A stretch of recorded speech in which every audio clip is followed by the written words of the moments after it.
It's Sunday, so you know what that means. It's Same Sunday Makeup, where we use the exact same makeup products, but we create a different look each Sunday. If you want your makeup to look stunning, but you're in a rush, this is the makeup look I'm going to show you how to do today. It takes 10 minutes, but looks like you've made a lot of effort, so let's go. So we're skipping primer today because we haven't got time. This is the Ordinary Serum Foundation. Grab a big beauty sponge, but just pat that on all over. No swiping, just patting. A little bit of concealer. This is the Collection one. Underneath the eyes, top of the lids, and anywhere that you get a bit of redness. On the chin and through the centre of the forehead. Use the pointy side of your sponge just to blend all of that out. The pointed section of the sponge is amazing for this because you can get right in that inner corner there. You can go underneath the brows without disturbing them. This is the Chloe Manor sponge, by the way. I forgot to say, but make sure that your sponge is damp. If you use a dry sponge, it's just going to soak up all of your product. Now taking the shade Caramel Chisel from the Made by Mitchell Curve case. I'm going to use this to bronze up the skin. Go on top of the cheeks, top of the forehead, run some along the jaw. Whatever's left on the brush, just on the top of the nose. And the same brush with the same colour, pop that on the eyelids. Try not to get it on your brows if you can. Put it all over and then put it up at the corners here. And with that same colour on a small brush, run it underneath the lower lash line. And now for blush, we're going to use a Shy Boy from the Made by Mitchell palette. Quite a lot of this actually. I feel like if you've got a lot of blush on, it looks like you've put a lot of effort into your makeup. Apply that to the apples of the cheeks and pull that up towards the temples. This colour's beautiful. It gives a really nice flush like you've been in the sun. Then take your sponge with nothing on it and just blend around the edges here, just so we haven't got any harsh lines. Whatever's left on the brush on the top of your nose. The blush looks a bit much and it looks a bit scary, but don't worry, because when we powder everything, it's going to fade down a little bit. Take a big pointy fluffy brush and use this under our eyes and all over our face. First of all, look up, pat out underneath your eyes. This is going to help with creasing. Pat the powder on underneath. Same for the top of the lids.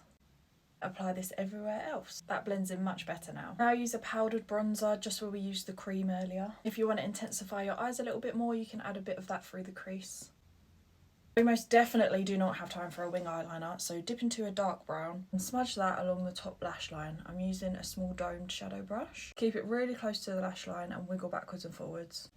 It's going to elevate your eye look just that little bit more. Highlight under your brow bone makes the biggest difference. It just totally lifts your eyes up. Put a little bit in the inner corner too. Whilst I'm here, I'm going to put some on the top of the cheekbones and on the cupid's bow. Curl those lashes. Mascara. Then we're going to line our lips. This is an Emco Beauty Lip Liner in the shade Cheeky Chap. Oh, that colour is so pretty. I just take my heatless curls out quickly. And that is the finished look. I hope this helps.